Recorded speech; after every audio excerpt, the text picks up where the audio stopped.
Entre lo relativo y lo absoluto existe un puente de unión. En la Trinidad cristiana este puente es el Espíritu Santo, quien conecta al Padre, lo absoluto, con el Hijo, lo relativo. En la Cábala judía es Ruá, espíritu, quien conecta a Nefesh, alma, con Neshama, Dios. El ser es lo absoluto. Nos internaremos en el estudio de los patrones del ser. El ser atrae a las conciencias individuales hacia sí mismo y a través del manejo del factor de direccionalidad determina la experiencia en las secuencias de experiencias que formando patrones son conciencias. Los patrones de experiencias acercan a las conciencias hacia el ser porque manifiestan conexiones entre experiencias, unificaciones de estas últimas y expansiones en su carácter inclusivo. Existen patrones de experiencias que son conciencias y existe una lógica compartida de los patrones y un sentido o dirección en su ocurrencia. La atracción que ejerce el ser sobre las conciencias individuales es esta dirección cuyo sentido es la unidad y más allá del mismo ser y aún más allá el Tao. La lógica de los patrones debe ser entendida bajo la luz de la direccionalidad atractiva del ser. El pensamiento opera de acuerdo con patrones. Una secuencia de ideas es un todo lógico y el individuo que experimenta su pensamiento como un fluir no duda ni se asombra de su unidad expandida. Los eventos del mundo que vive una conciencia también forman y son patrones y aquí a diferencia que con el pensamiento, la conciencia siempre se asombra de una lógica que primero intuye como magistral y después reconoce como extraordinaria manifestación de un ser único que nos engloba. La unidad, sin embargo, no es el último y pinacular estado de la conciencia. Al lado de ella está lo que no puede nombrarse. El reconocimiento de la existencia de patrones de experiencias es un desarrollo fenomenal de la conciencia por la conciencia misma. El intento de desentrañar la lógica común que teje los elementos de los patrones, ya sean estos de pensamientos o de eventos externos, es el deseo de entender la forma de operar del ser y su esencia misma. No se puede conocer al ser sino a través de cualquier de sus manifestaciones hasta que en la identidad total con él no exista reconocimiento sino vivencia directa. La experiencia es la interacción de campos, la conciencia es el patrón de sucesivas interacciones y el ser el decididor de la focalización elemental y sucesiva del factor de direccionalidad indispensable para que la interacción de campos se localice.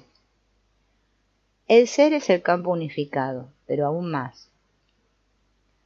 Si en la creación de la experiencia analicé la interacción de campos y sus operaciones, en los patrones del ser, me internaré en la lógica de las secuencias de experiencias, en el modo de surgimiento de la conciencia y en la sabiduría misma del Creador.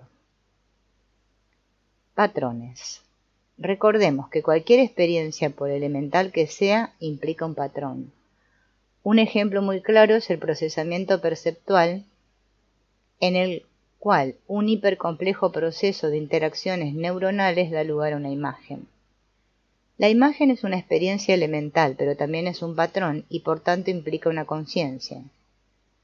Desde luego que la conceptualización de experiencia elemental es relativista, porque cada especie vive experiencias elementales de diferentes niveles. En el ser humano, la experiencia elemental, imagen, sonido, emoción, etc., es un conglomerado de un casi infinito número de procesamientos neuronales, cada uno de los cuales pasa desapercibido para el humano, pero seguramente constituye el nivel de experiencias elementales para especies menos evolucionadas. Aquí se observa una direccionalidad clara en el sentido filogenético. La conciencia es un patrón de experiencias elementales, aunque cada experiencia elemental es a su vez otro patrón de experiencias elementales y así sucesivamente. La expansión de la conciencia filogenética está dada por la complejidad del patrón que se constituye en experiencia elemental. Así, lo que para nosotros es una experiencia elemental, sería para un mosquito el patrón del patrón del patrón, de sus propias experiencias elementales. En el ser humano existe una tendencia a expander su conciencia en la misma dirección a través de la integración de experiencias en todos lógicos o patrones y la subsecuente reducción de los patrones así sintetizados en cadenas neuroalgorítmicas. En términos más cotidianos, alguien experimenta vivencias en la mañana de un día y otras en la tarde del mismo día. Seguramente todas estas vivencias están interconectadas y forman un patrón. Cuando ese patrón es descubierto, se adquiere conciencia. Esta no contiene ni es el detalle de todas las experiencias, sino más bien una gestalt unificada, un proceso subyacente al encuentro y síntesis algorítmica de patrones de experiencias. Es la expansión en la duración del presente. En esta se integran diversas experiencias dentro de un mismo cuadro perceptual, el que, al incrementar su tiempo de procesamiento, incorpora mayor número de experiencias dentro de una y por lo tanto extiende la capacidad de vivir patrones de experiencias como una sola experiencia elemental.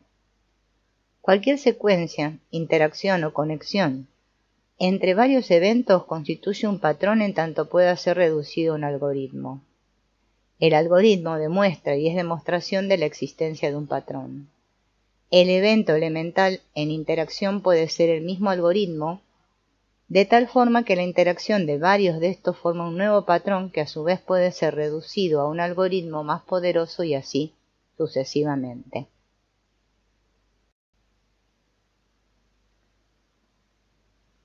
Existen, por tanto, niveles de algoritmización y niveles de patrones. En términos de la conciencia, esto implica la existencia de diferentes niveles de conciencia. Una de las preguntas esenciales que se pueden plantear es de si existe una lógica común a diferentes patrones. La respuesta es afirmativa en el sentido inclusivo. Los niveles de algoritmización implican inclusión, y esta es común en cualquier desarrollo de la conciencia. La inclusión incrementada implica un acercamiento a la unidad del ser, lo que a su vez implica que este último es el que determina la direccionalidad de la conciencia.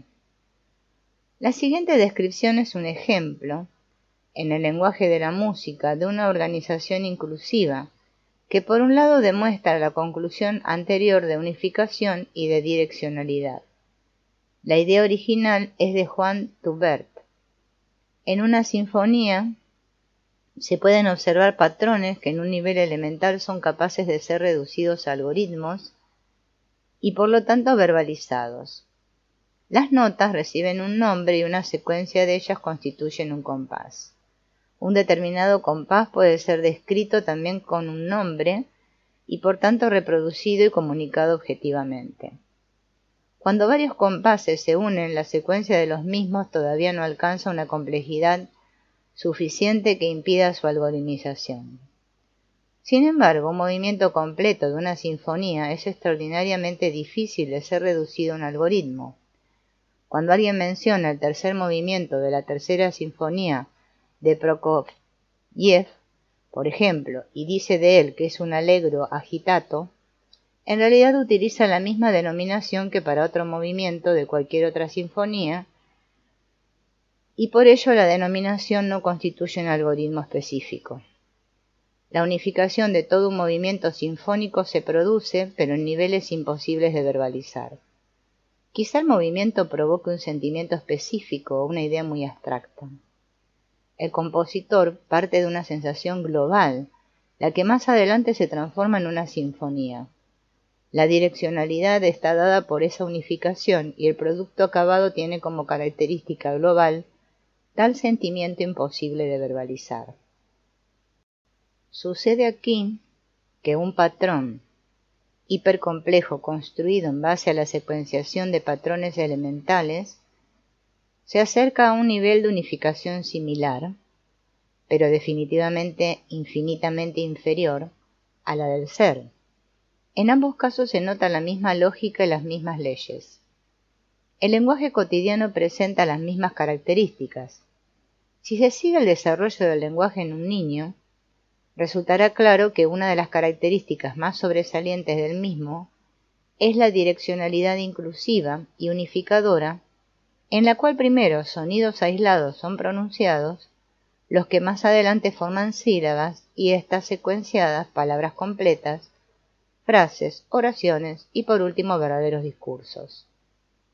El análisis elemental del lenguaje muestra así una direccionalidad inclusiva, mientras que la transformación inversa, de idea a expresión, es siempre divergente partiendo de una unidad preestablecida y desembocando en la articulación secuenciada de palabras. La misma consideración es válida para la conducta motora, en la cual el punto de partida es una idea y la resultante una serie de movimientos que la expresan. La idea es siempre más unificada y única, en cambio la secuencia de movimientos constituye una serie de elementos discretos entrelazados. La lógica de un patrón de movimientos puede deducirse a partir de la abstracción de estos, encontrando una unificación que dirige la acción y que se constituye en el subtexto de la misma. A medida que la manifestación de lo previamente unificado es más compleja, larga y original, la unidad que se puede abstraer de la misma resulta más difícil de hallar y por tanto de algoritmizar y de verbalizar. De la misma forma ocurre con la conciencia, la que en sus niveles de unificación más poderosos no puede comunicarse a través de ninguna manifestación, excepto la vivencia directa del mismo estado de conciencia. El camino y la direccionalidad inclusiva parecen ser comunes a multitud de patrones pertenecientes a diferentes manifestaciones. A pesar de que lo anterior constituye una aproximación al estudio de patrones, deja sin contestar lo que más me interesa por el momento y es la lógica interna de los mismos. ¿Qué es lo común en una obra musical? ¿El lenguaje articulado, una danza, una teoría matemática y los eventos externos cotidianos que se cognitan como patrones?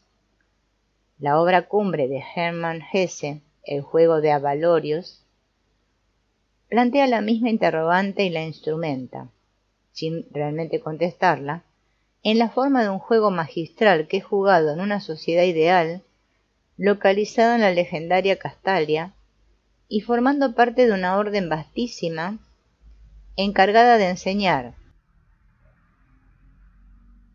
el juego y dirigida por un excelso Magister Ludi. La idea de Hesse es que nada es azar y que existe una lógica común a cualquier patrón.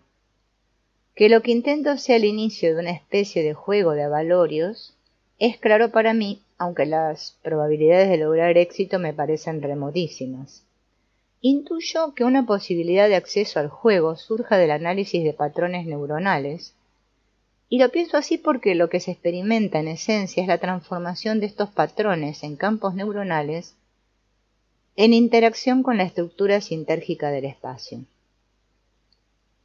Así, si todo lo que vivimos y percibimos son patrones neuronales, la lógica que entrelaza vivencias que aparentemente provienen del mundo externo y la que determina todas las creaciones del quehacer humano debe encontrarse en la estructura misma responsable del surgimiento de los patrones neuronales y en su neurofisiología, puesto que al mismo tiempo esta experiencia requiere de la interacción entre los patrones neuronales con la estructura sintérgica del espacio.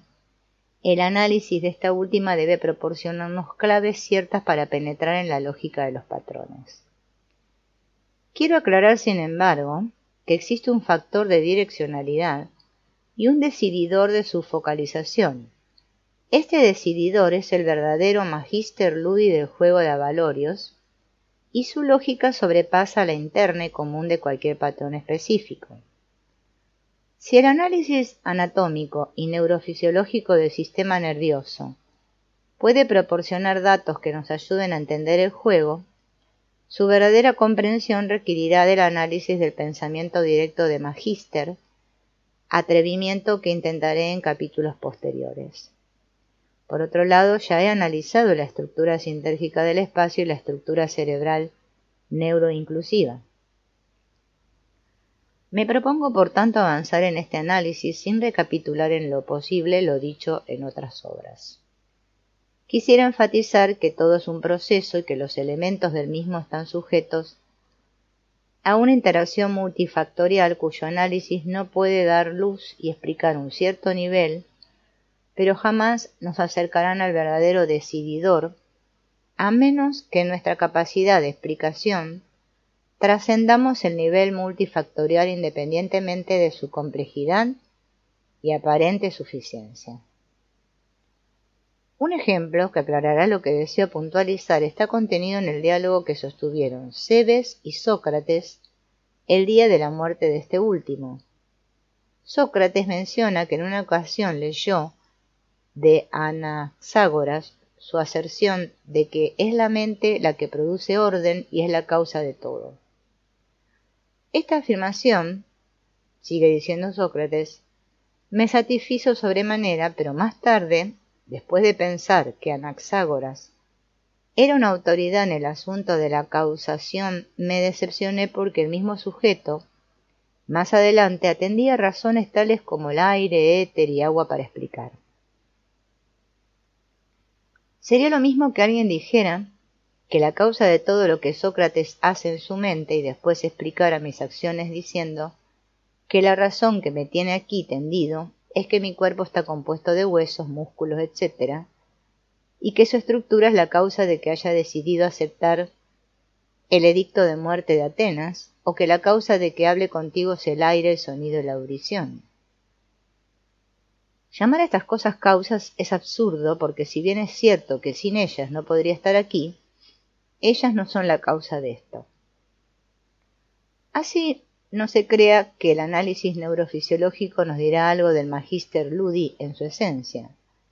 De la misma forma, no es la actividad del sistema nervioso la que determina los patrones, más bien algo que decide más allá de los sistemas nerviosos individuales y corporalizados, es quien determina la lógica y la existencia, aún, de los patrones neuronales, aunque el análisis de estos últimos, por ser fundamentales para la experiencia, es útil para entender la lógica común de multitud de patrones.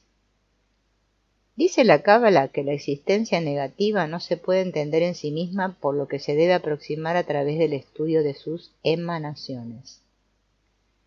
Esta aseveración contiene en forma implícita la consideración de que existe una analogía en la lógica de cualquier manifestación, por lo que el estudio profundo de las emanaciones no solo es irremediable, sino útil, porque cada una de ellas es una especie de micromodelo del decididor. El análisis neurofisiológico y neuroatómico lo iré intercalando a lo largo del texto cada vez que sea necesario. Por ahora hablaré de la vida cotidiana y de la existencia de patrones complejos en la misma. En la vida cotidiana se tienen atisbos de la relación entre ser y conciencia que indican que la direccionalidad es doble. Por un lado, una tendencia hacia la unificación y por el otro, y a partir de ella, una vivencia del mundo relativo en su realidad restringida.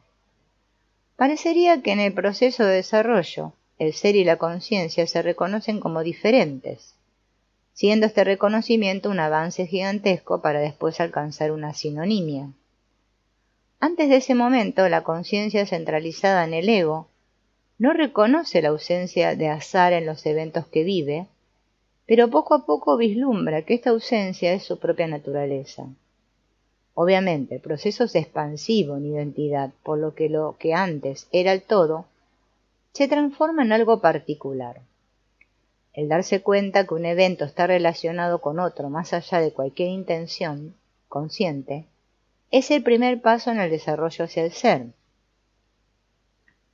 No se trata aquí del descubrimiento del inconsciente freudiano, sino más bien del supraconsciente plotiniano. El puente de unión entre lo relativo y lo absoluto es precisamente esta cognición, o nueva conciencia que se aparta de cualquier límite personal y se empieza a ver a sí misma en lo que acontece. Cualquier neurofisiólogo podría intentar reducir el atisbo y la existencia de los patrones de la vida cotidiana a un reduccionismo simplista, afirmando que puesto que la experiencia es creación a partir de la actividad del sistema nervioso, todo queda entrelazado por esta actividad y no por sí mismo. La afirmación sería correcta en tanto se aceptara como sistema nervioso al todo, pero sin esta aceptación solo es válida para un tipo particular de experiencias que no incluyen la realidad de la supraconciencia. Esta última existe en sí misma como patrones globales de los cuales los fenómenos de sincronicidad junguiana son una manifestación. El desarrollo hacia la unificación implica que el punto de referencia se traslada a partir de una identificación corporalizada hacia lo extracorpóreo y generalizado.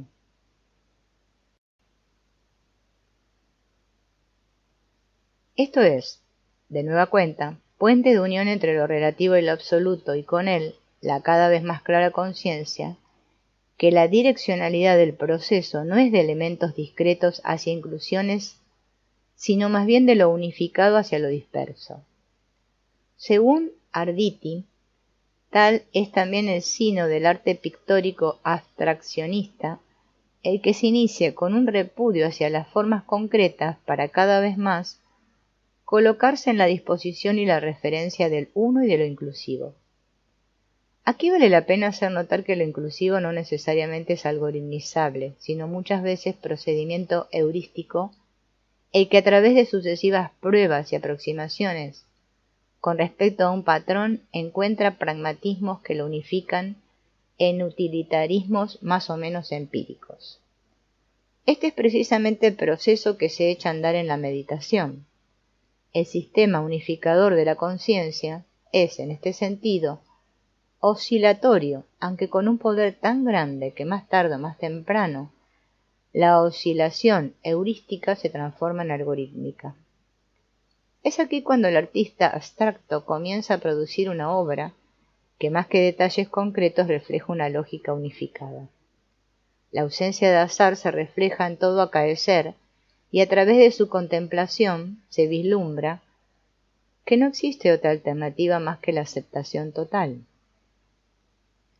Parecería que la direccionalidad hacia el ser es una especie de camino en el que existen muchos niveles, cada uno de los cuales se alcanza a través de diferentes veredas, hasta que después de un umbral todas ellas se van angostando y se convierten en una sola que no admite desviación alguna. Cada nuevo nivel exige que el previo se encuentre purificado, de tal manera que el nuevo conocimiento encuentra al aceptor del mismo con espacios neurosintérgicos libres. Cuando un nivel se ha completado, se alcanza un estado de homeostasis que para ser trasladado al nuevo nivel debe ser alterada. Esto se experimenta como dolor, el que a medida que se repiten situaciones similares, se comienza a sentir como necesario. En todo evento biológico, el dar a luz necesita un parto, y este siempre involucra una muerte y un renacimiento. Lo mismo acontece con el camino del despertar, que siempre involucra una expansión de realización de la realidad del ser como inclusor y origen real de cualesquier experiencia elemental y de todos los patrones. También en la vida cotidiana es cada vez más claro que el verdadero nivel de acción es siempre sutil y que toda manifestación es una resultante de cambios en el pensamiento. Esta realización se hace más prístina a medida que se reconoce que la aparente dicotomía sujeto-objeto es ilusoria y que los patrones neuronales tienen tanto realidad en la activación de circuitos neuronales corporalizados como en la estructura sintérgica del espacio. En este último reino energético, el efecto de las conocidas fuerzas físicas se vuelve uno con la actividad cerebral, sobre todo cuando su fisiología produce campos neuronales similares en los campos sintérgicos. En esta identidad está una de las llaves para entender la ausencia de azar. En mi laboratorio hemos demostrado que el incremento de coherencia cerebral está íntimamente relacionado con cambios en la fuerza gravitacional. lo que está de acuerdo con el pensamiento precedente. Obviamente, el resultado anterior plantea una de las más importantes interrogantes asociadas al desarrollo y aparición de patrones, y esta es la ocurrencia de cambios y transformaciones energéticas dimensionales como resultado de la estimulación de organizaciones complejas de elementos. En otras palabras, al igual que la aparición de la experiencia, los cambios gravitacionales asociados con incrementos de coherencia cerebral ocurren como una especie de salto en una dimensión de actividad a otra. Parecería que cuando un patrón alcanza cierta complejidad, la energía de sus elementos interactuantes da lugar a su misma transformación, de tal forma que lo que previamente era interacción neuronal, ahora se convierte en fuerza gravitacional o experiencia. En el primer caso, cambios gravitacionales se pueden acudir a nociones explicativas tales como la ley de las analogías, que estipula que cuando una organización restringida mimifica organizaciones más amplias, afecta a estas últimas. Así, un incremento de coherencia cerebral equivale al logro de un micromodelo de un espacio de alta sinergia y por tanto tiene el mismo efecto que este último en lo que se refiere a gravitación y tiempo.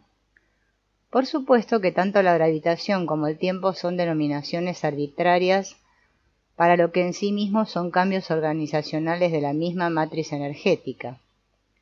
Sucede que al igual que la experiencia, la gravitación y el tiempo son resultantes finales de procesos que en sí mismos no son ni el uno ni la otra. Con respecto a la transformación experiencia, la situación es mucho más difícil de resolver y aunque en cierto sentido se puede reducir a la acción de la ley de analogías, esta reducción no alcanza a explicar la realidad del fenómeno. La interacción de campos con el agregado de la acción focalizadora de un factor de direccionalidad tiene más fuerza explicativa, aunque deja sin explicar lo esencial, que es el corazón de las transformaciones dimensionales.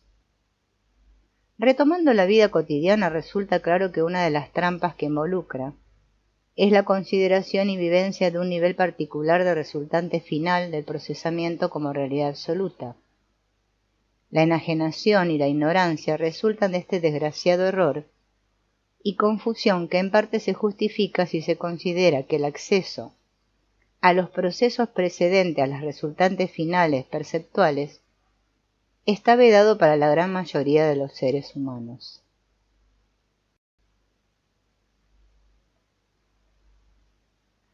La dificultad de acceso es una de las razones que explican que la conciencia y el ser permanezcan separados y que la realización del ser sea un proceso tan difícil y tedioso por parte de la conciencia. Resulta curioso, sin embargo, que la separación exista porque para quien despierta resulta claro que el ser no se crea sino más bien se descubre como siempre existente.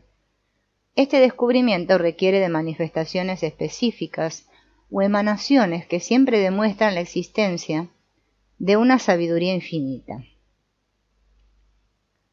Un ejemplo de esta sabiduría es el I Ching, en el que el sujeto que lo utiliza parecería conocer todo el contenido de la obra, hexagrama por hexagrama, sin la necesidad de haberla estudiado o leído previamente.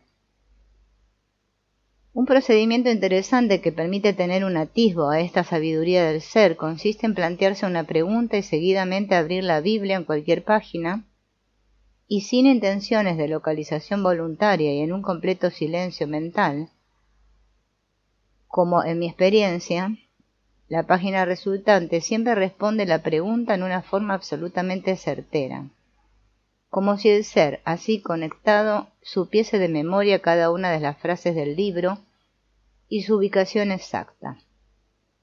Un procedimiento similar era utilizado por Ludwig Wittgenstein como método de lectura.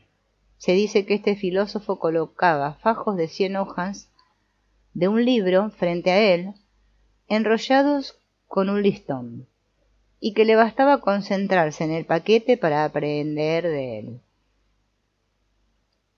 De nuevo aquí se manifiesta la existencia de un conocimiento total, que cuando se utiliza el procedimiento adecuado y la actitud precisa, sirve de puente de unión entre el ser y la conciencia. Las transformaciones dimensionales a las que hacía referencia antes explican cómo un patrón de un nivel se vuelve mimético con patrones de diferentes niveles y quizá cómo se activan. El conocimiento de cómo se realizan estas transformaciones es básico, pero desgraciadamente todavía un misterio. Sin embargo, este estado de sinonimia es más aparente que real. Una de las concepciones más antiguas del ser proviene de las enseñanzas de Hermes Trismegisto, quien vivió en Egipto hace miles de años y quien definía la realidad como el estado del ser verdadero, eterno, permanente y fijo. El mismo Hermes consideraba que el ser, él lo denominaba el todo, es incognoscible y que uno de los mayores peligros es precisamente la consideración de sinonimia antes mencionada. Yo estoy de acuerdo con Hermes y por ello dije que esta sinonimia es más aparente que real. La conciencia ciertamente tiene vislumbres del ser, pero este último se encuentra más allá de cualquier intento de aprehensión. Por otro lado, y volviendo a los patrones de la vida cotidiana, me gustaría reproducir aquí una historia que se dice proviene de Lao Tse y que los taoístas han repetido como medio didáctico durante centurias. La historia revela la consideración de patrones y su existencia más allá de todo juicio, pero sobre todo habla de la inutilidad y del absurdo del juzgar y de la necesidad de la aceptación. En un pueblo vivía un viejo muy pobre. Su casa era una granja y en un establo de su propiedad tenía un bellísimo caballo blanco. Todos los reyes y grandes señores de los alrededores envidiaban su posición y en muchas ocasiones le habían propuesto la compra del caballo, ofreciéndole cuantiosas sumas de dinero.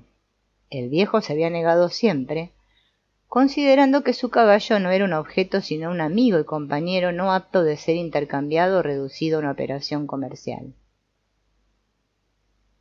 Los habitantes del pueblo consideraban que el viejo estaba loco porque prefería vivir en la pobreza en lugar de aceptar las proposiciones tan tentadoras de los reyes. El viejo les contestaba diciendo que un amigo no puede venderse. Una mañana el establo amaneció vacío. El pueblo reunido frente a la granja criticaba la mala mentalidad del viejo diciéndole que ahora se había quedado sin caballo y sin dinero. Oyéndolos, el viejo les contestaba: no se puede juzgar si esto es una maldición o una bendición. No podemos conocer la totalidad sino únicamente sus fragmentos. Todo lo que puede afirmarse es que el caballo ya no habita en el establo. El pueblo criticaba al viejo diciéndole que nada era más claro que el suceso significaba una maldición. Una tarde, 3 semanas después, el caballo regresó a la granja trayendo consigo 12 caballos blancos que había encontrado en sus correrías. El pueblo se volvió a reunir para rectificar su juicio.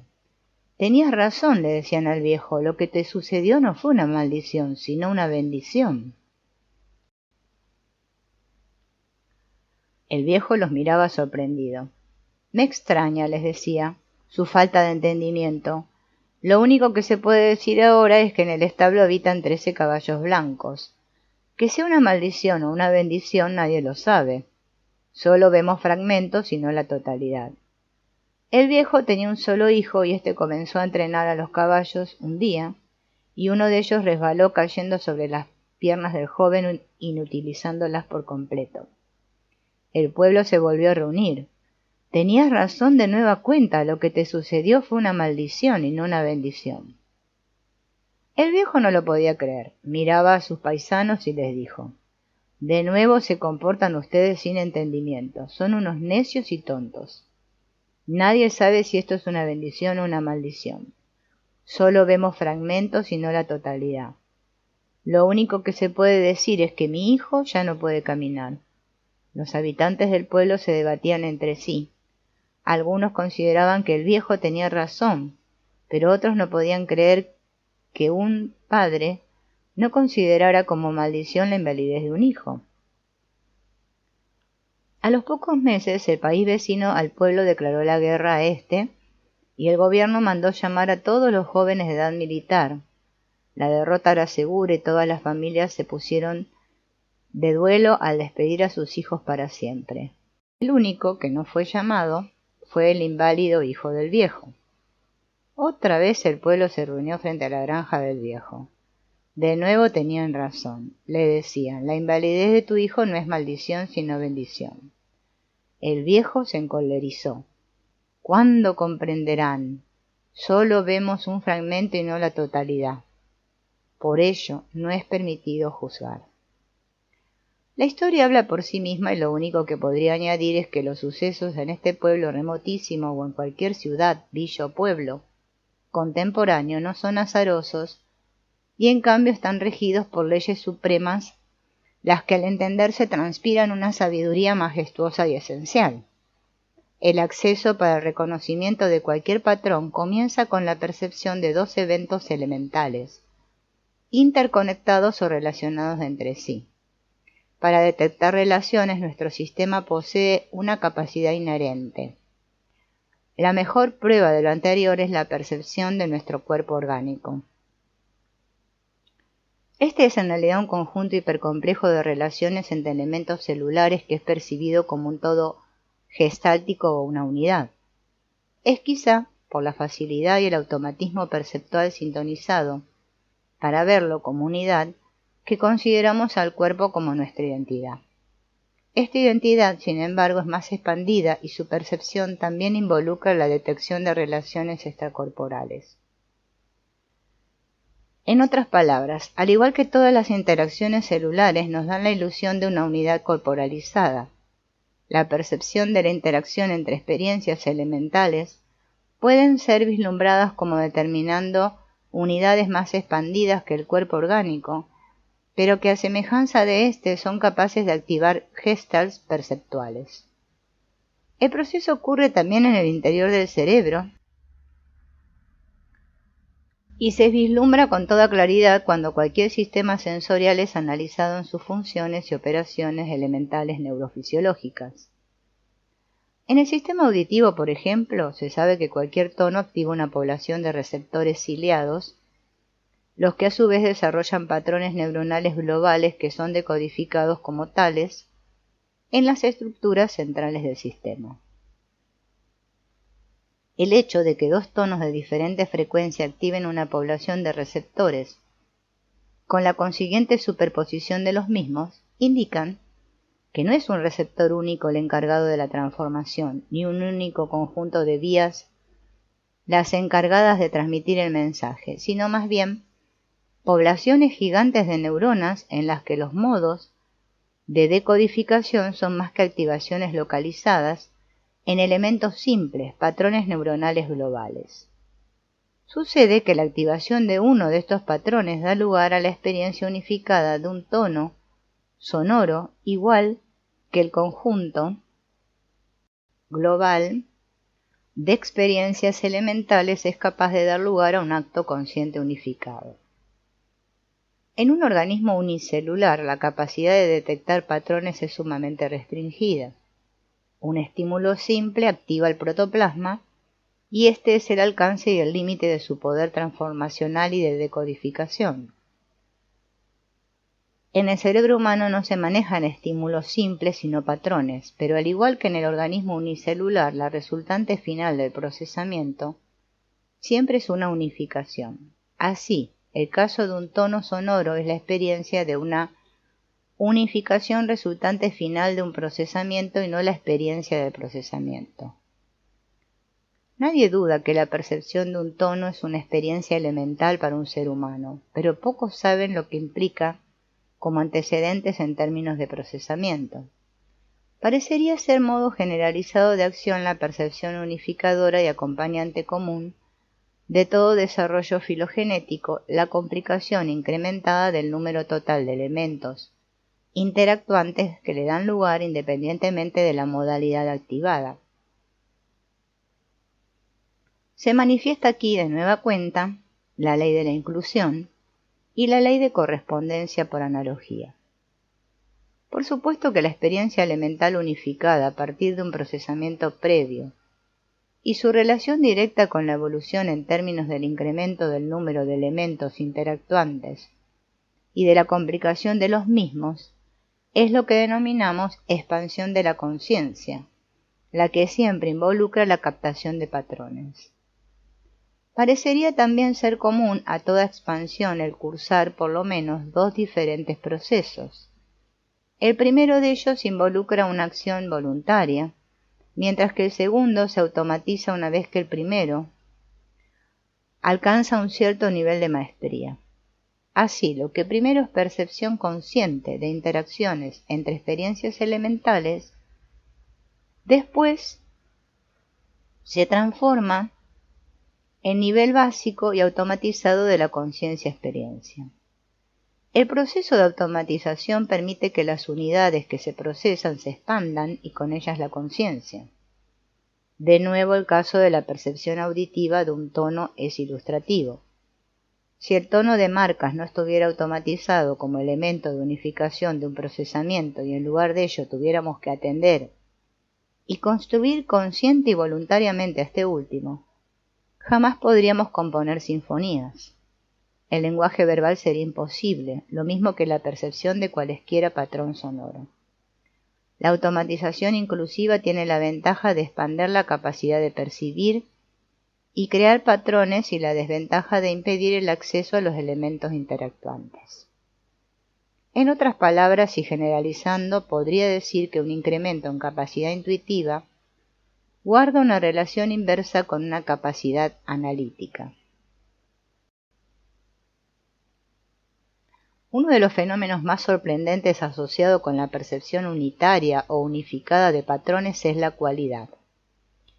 Antes de la aparición de una infraestructura capaz de crear patrones neuronales asociados con transformaciones de vibraciones sonoras, el sonido como cualidad sensorial era impensable e impredecible. La incrementada capacidad de manejar patrones es también la oportunidad de activar nuevas cualidades de experiencia. Así, la unificación es un acto consciente de un conjunto de experiencias elementales y su automatización debe ser capaz de dar lugar a cualidades de conciencia que, al automatizarse, proveerán al ser humano con nuevos universos de experiencias. He mencionado que existe una razón neurosintergia-sintergia que determina la capacidad perceptual. A medida que la neurosintergia se incrementa, el espacio sufre una materialización y lo que antes del incremento era invisible se torna imperceptible. La ley de inclusión no implica la consideración de que un conjunto hipercomplejo y disperso de activaciones simples se concentre en un único elemento convergente. Esta visión sería demasiado simplista y falsa. En el caso de un sistema nervioso, un conjunto de activaciones neuronales convergente en un circuito de alta inclusión no es el único procedimiento de unificación de patrones. Más bien lo es la posibilidad de creación de nuevas y más complejas configuraciones energéticas. En este punto debo corregir mis obras anteriores en las que los procedimientos de inclusión cerebral eran vistos en una forma más simplista que la que actualmente sostengo, y aunque nunca llegué a considerar la existencia de unidades gnósticas al estilo Konorsky, tampoco descarté la convergencia en canales como medio de inclusión. No es esta última la clave para entender la unificación, sino más bien la creación de conformaciones energéticas globales. Por supuesto que esta última idea requiere que exista una clave para decodificar una conformación energética global como unidad. Me parece que esta clave es la estructura energético-sintérgica del espacio y el modo de decodificación es altamente dinámico y ocurre cuando la conformación energética hipercompleja del campo neuronal interactúa con la organización sintérgica del espacio. Esta última, para poder efectuar la unificación, debe ser potencialmente más compleja que cualquier complejidad morfológica del campo neuronal. Queda así resuelto uno de los problemas más intrincados de la neurofisiología contemporánea. Me he referido a un hipotético factor de direccionalidad como necesario para determinar la localización y cualidad de la experiencia. Me atrevería a sugerir que este factor es precisamente el equilibrio morfológico, o más bien el nivel en el que una morfología del campo neuronal coincide con una morfología del campo sintérgico. La interacción antígeno-anticuerpo, como basada en morfologías equivalentes, podría ser un modelo de lo que quiero dar a entender. Inclusive hace unos años realicé un experimento en el cual demostré la interacción entre fenómenos de aprendizaje y relaciones antígeno-anticuerpo. Este experimento podría ser la base para considerar que la similitud entre las interacciones energéticas en el campo de la inmunología y en el de la experiencia son más que una extrapolación conceptual basada en la ley de las analogías. Son una realidad indiscutible. La consideración del factor de direccionalidad como equilibrio o interacción estereoenergética entre el campo neuronal y el campo sintérgico evita que este factor sea considerado como misteriosa entidad metafísica y aclara que la consideración de focalización energética y aún mi concepción del ser no deben confundirse con una especie de reduccionismo simplista o una concretización personalizada, sino más bien con un proceso dinámico que está aún lejos de ser entendido en sus bases y principios. La direccionalidad global del factor de direccionalidad, en otras palabras, la tendencia de la conciencia a acercarse al ser, es el incremento de la complejidad energética que se observa a todo lo largo de la evolución. Esta última es un acercamiento a la unificación y esta, como experiencia, es al igual que cualquier nueva experiencia creada por una unificación más poderosa, impensable cuando todavía la conciencia está separada del ser. Sin embargo, y basándome en la ley de las analogías, la que postula que los procesos de diferentes niveles son similares y por tanto extrapolables, es posible decir que el estado actual de la evolución corporalizada del ser humano le permite vislumbrar, en base a su experiencia cotidiana, los niveles futuros de su evolución, sin que esto permita conocer la exacta cualidad de los nuevos universos de experiencia por venir. De esta forma, en cualquier experiencia perceptual actual existe unificación y es predecible que la atención focalizada en patrones de experiencia sea necesaria para impulsar la evolución. El conocimiento es siempre entendimiento de patrones y su unificación como experiencias poseyendo una cualidad única. La aplicación de este principio produce verdaderas hazañas de conciencia. Supongamos que queremos conocer un insecto. Bastará observar su conducta hasta lograr unificar sus movimientos discretos en un patrón. Hablar con el insecto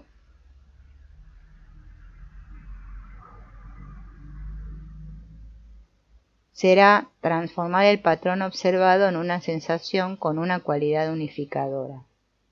Sentir el insecto será manejar esta sensación en relación con él.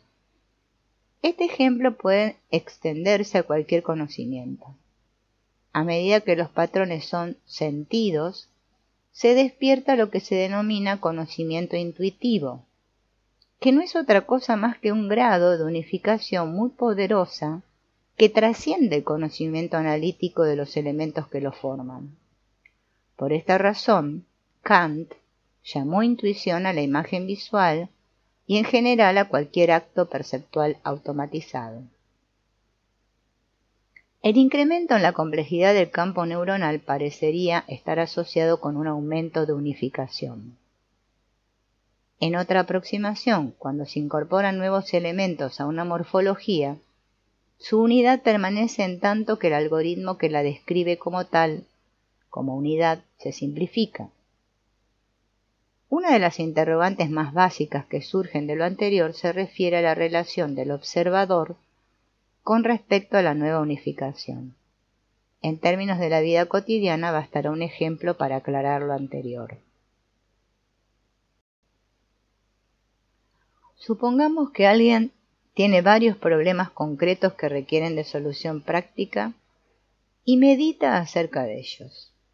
Durante esta meditación, la solución se le presenta y mientras mantiene su atención enfocada en ella, se siente como participando y en identidad con los problemas y su solución. De pronto, satisfecho del desarrollo de sus pensamientos, comienza a sentir que él, como observador, incluye a los problemas y su solución, pero que íntimamente se encuentra separado de ellos. En otras palabras, diferencia lo que podría denominarse el mí del yo. El mí sería lo que se conecta con los problemas y su solución, o con cualquier contenido concreto y específico de experiencia, tal como emociones, sensaciones corporales, percepciones de objetos, etc. En cambio, el yo es la sensación incambiable y separada de ser. El yo unifica al mí y lo incluye. Lo que es identidad en el mí es solo un aspecto restringido del yo, por lo que este último es más unificado que aquel. En la transformación del mí al yo del ejemplo, el sujeto tiene la clara sensación de trasladarse de un universo restringido y concreto a otro inefable pero de mucha mayor realidad y fuerza. Desde el punto de vista de interacción energética, la morfología del campo asociado con el mí es menos compleja que la del yo, puesto que este último incluye al otro. ¿Cómo en este ejemplo o en cualquier otro se traslada la sensación de ser de uno a otro nivel de unificación? ¿Qué es lo que permanece independientemente del contenido de la experiencia? En este punto me gustaría incluir un cuento basado en la tradición alquímica. Se dice que un aprendiz de alquimista todavía no comprendía el verdadero sentido de la alquimia y consideraba que este era la transformación de metales en oro. Durante muchos años estudió las técnicas alquímicas, pero jamás obtuvo éxito. Cansado, se refugió en una cueva y en una noche de tormenta comprendió que lo que llamamos universo físico, incluyendo el oro, es simplemente pensamientos. Convencido de la verdad de su intuición, comprendió que el verdadero sentido de la alquimia es la transmutación mental. Si estoy triste, se decía a sí mismo, el universo está triste. Lo que debo aprender es a transformar mi tristeza en alegría. Durante los siguientes años y encerrado en su cueva, se dedicó a aprender la forma de transformar sus pensamientos y su mente, y tras largos esfuerzos adquirió una maestría inigualable en la verdadera ciencia alquímica. En ese momento decidió reintegrarse al mundo para probar si sus métodos eran adecuados y para comprobar si todo en realidad era su mente y su pensamiento. El mundo lo enfrentó con la existencia de mentes y pensamientos diferentes a los suyos y lo sumió en una confusión terrible. Una mañana despertó sudoroso después de un sueño revelador. En él su maestro le mostró que todas las diferentes mentes formaban parte de una sola y todos los hombres de un solo cuerpo. Supo entonces que su convicción de que todo era pensamiento y mente no estaba errada, pero en cambio sí la consideración de que su mente y su pensamiento eran el todo. Se dedicó entonces a vivir en la conciencia del único cuerpo, sabiéndose partícipe de él, y de la única mente, conociendo su participación en la misma. Al final de su vida, todo lo que experimentaba, los animales, las plantas, los hombres y las cosas, las veía como hermanadas en la construcción del uno. Antes de dejar su cuerpo, le confesó a un amigo que todo lo que había aprendido se podía reducir a una frase: todo es mente y esta mente es una. Lo que se conserva en las sucesivas unificaciones es precisamente lo anterior, junto con la sensación de existencia.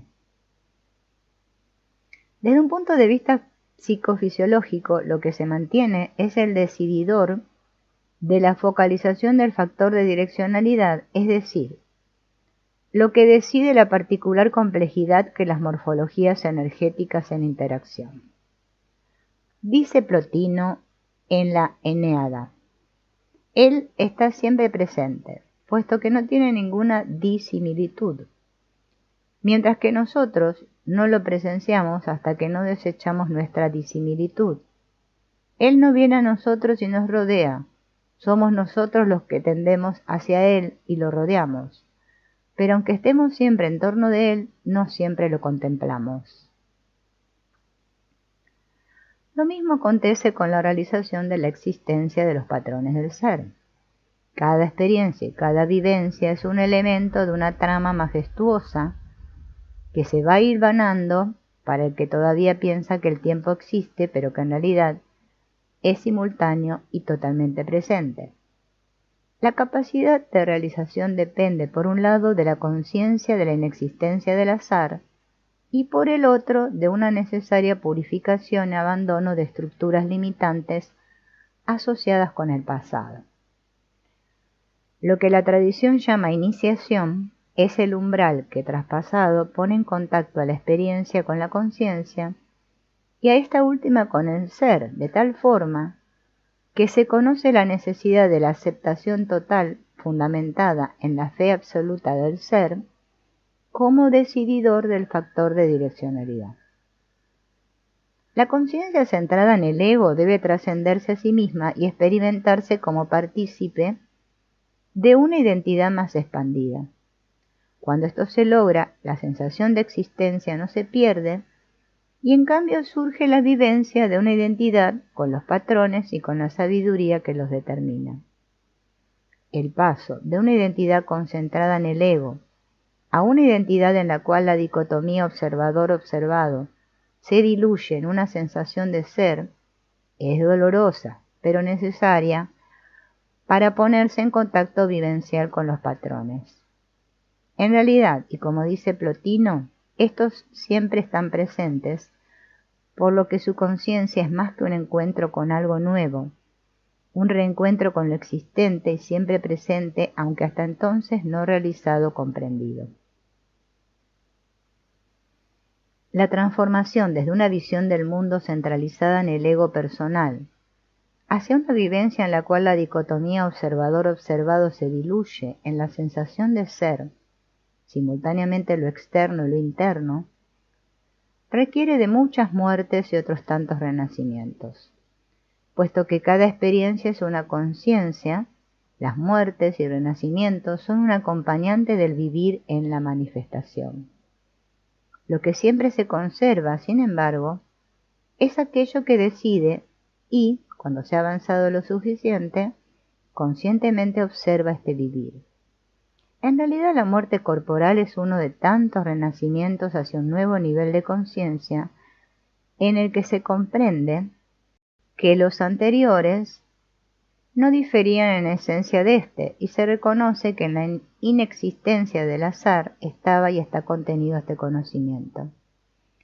El aquí, el allá y el más allá son lo mismo, dicen los chamanes, por lo que aún aquí se vislumbra una de las características más asombrosas de los patrones, que es el de que cada elemento o parte contiene una representación de la totalidad. De la misma manera, cualquier nivel es un modelo de los que le siguen, por lo que su conocimiento da lugar a la trascendencia. Este punto es básico porque resuelve la paradoja de vivir en el mundo relativo y simultáneamente en el absoluto. Quien penetra en el conocimiento de los patrones del ser debe necesariamente resolver su vivencia en el mundo relativo, y esto se logra adquiriendo conciencia de la ley de las analogías y de la algoritmización del todo en cada una de sus partes. En otras palabras, cada experiencia debe vivirse como la totalidad sin que esto evite mantener la conciencia del ser como trascendente. En términos más cotidianos, y en segundo lenguaje debe haber una complementación del amor y del conocimiento como único recurso para llegar a la sabiduría. Se manifiesta en la vida cotidiana una tensión entre estos dos polos que debe necesariamente encontrar un equilibrio. Sucede con los patrones algo similar. Parecería que siempre se originan como efecto de la existencia de dos polos, entre los cuales se teje una trama, que no siendo otra cosa que un camino hacia el equilibrio, se manifiesta como patrón.